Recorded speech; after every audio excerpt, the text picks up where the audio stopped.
E vamos agora chamar o repórter Vinícius Rocha, que está ao vivo lá no Senado em Brasília, no Senado Federal, e vai trazer informações importantes para o nosso estado, para Sergipe. Olá, Vinícius, mais uma vez, seja bem-vindo, boa noite para você.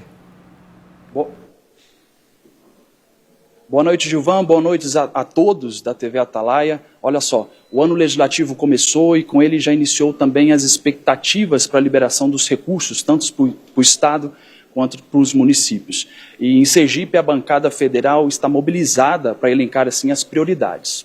E é sobre isso que eu falo com o líder da bancada sergipana, o senador Alessandro Vieira, sobre essas prioridades e sobre como vai caminhar essa liberação dos recursos em 2025, lembrando que o orçamento ainda não foi aprovado. Senador, boa noite, muito obrigado por estar aqui conosco. Como estão essas expectativas dos repasses do governo federal e como está essa previsão do orçamento, da aprovação do orçamento? Boa noite. Nós temos primeiro que aprovar o orçamento, deve acontecer ali no início de março, e a bancada está efetivamente mobilizada, porque nós temos recursos paralisados do ano anterior ainda, do ano do orçamento 24, para que a gente possa atender, são desde hospitais filantrópicos, prefeituras, governo de estado, associações, uma série de demandas relacionadas a esse repasse, todo ele feito de forma muito transparente pela bancada sergipana, não tem nenhum histórico de problemas na relação bancada com emendas. E como está o alinhamento da bancada em relação às pautas estruturantes do Estado, como, por exemplo, o retorno da Petrobras, o senhor falou do hospital de Lagoinhas, é isso? De Lagarto. De Lagarto. Isso. Como é que está essa A bancada, a cada ano, e a gente faz sempre esse alerta para o eleitor sergipano, a bancada mobiliza algo como R$1 bilhão de emendas impositivas, metade disso normalmente destinado para a saúde. Então é possível, com um trabalho de coordenação que parte muito do governo do Estado, fazer obras estruturantes. São rodovias, como a rodovia do Leite, ali entre Cararu e Nossa Senhora da Glória, Pôr da Folha. Você tem o acesso novo entre Pacatuba e Pirambu. O Hospital do Câncer em Lagarto, todo ele foi construído com verba de emendas da bancada. Então existem muitas possibilidades de trabalho.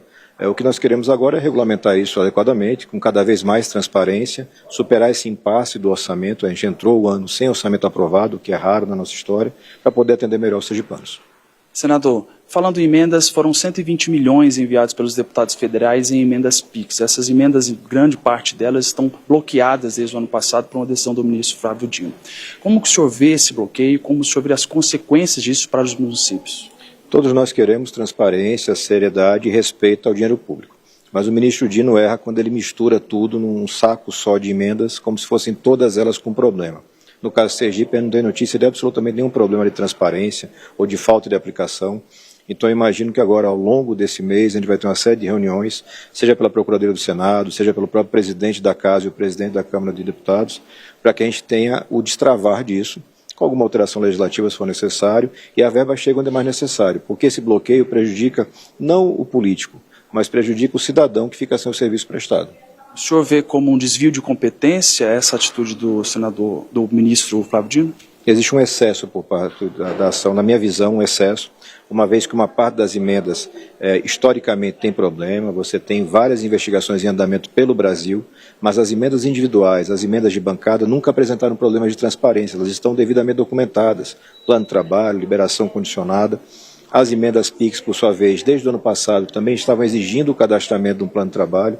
Então acho que o ministro tenta fazer uma coisa correta, boa para o Brasil, mas exagera na dose e acaba prejudicando o próprio país. Como o senhor avalia a relação do governo federal com o Sergipe? O senhor acha que o governo federal tem dado a devida atenção ao Estado? Sim, o Estado de Sergipe vem sendo bem contemplado. O PAC vai colocar obras na casa de 150 a 160 milhões de reais.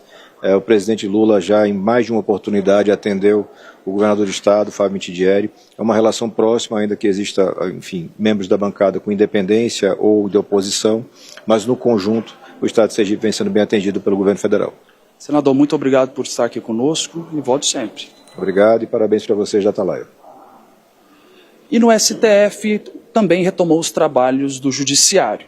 Em outubro do ano passado, eles formaram maioria para proibir as visitas íntimas. E é sobre isso que a gente fala agora nesse VT. Os julgamentos dos dois processos foram iniciados e paralisados e agora voltam para a pauta deste mês do Supremo Tribunal Federal. O primeiro é um recurso que discute se pode haver revista íntima de visitantes que entrarem em presídios. O objetivo do procedimento é evitar a entrada de drogas, armas e celulares nas unidades. Mas o argumento para proibir é que existe violação aos princípios da dignidade da pessoa humana e da proteção à intimidade, à honra e à imagem do cidadão. Em Sergipe, são 3 presídios e 10 unidades prisionais, e não existem mais revistas vexatórias no estado. De acordo com a Secretaria de Justiça, os visitantes passam por um scanner corporal para identificar objetos. Para esse especialista no assunto, é o correto. A revista íntima, ela é talvez uma das piores agressões que se faça ao familiar do preso. A revista íntima, do jeito que é historicamente feita, ela é totalmente ilegal, que a tecnologia, naturalmente, seja implantada, que os custos sejam arcados pela União e pelos Estados, mas esse custo não pode ficar na prática ilegal e abusiva da visita íntima. Os ministros do Supremo Tribunal Federal já formaram maioria para proibir as revistas íntimas. O julgamento ocorria de forma virtual, mas foi suspenso a pedido do ministro Alexandre de Moraes. Agora, o julgamento retoma de forma presencial na corte. Essa discussão reforçará medida já adotada em Sergipe.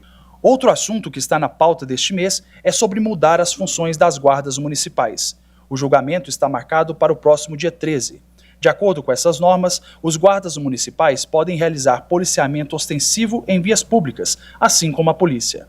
O problema disso é que as guardas municipais, ao contrário da Polícia Militar, não são supervisionadas pelo Ministério Público e ainda não recebem o mesmo treinamento da Polícia Militar para encabeçar esse tipo de situação conflitiva. O resultado do STF vai criar limite das guardas municipais em todo o Brasil.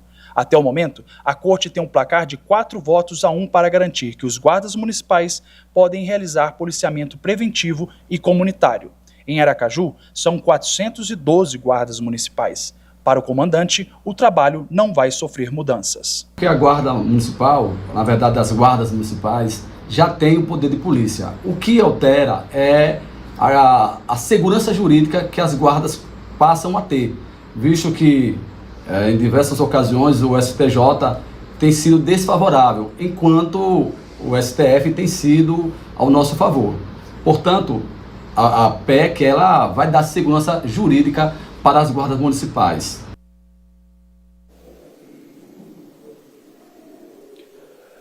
E o governador de Sergipe, Fábio Mitidieri, chega amanhã a Brasília para participar da posse do novo presidente do Consórcio Nordeste, que vai ser o governador do Piauí, Rafael Fonteles. A pauta da reunião inclui a reestruturação de subsecretarias e câmaras temáticas, além da definição dos temas prioritários para esse ano.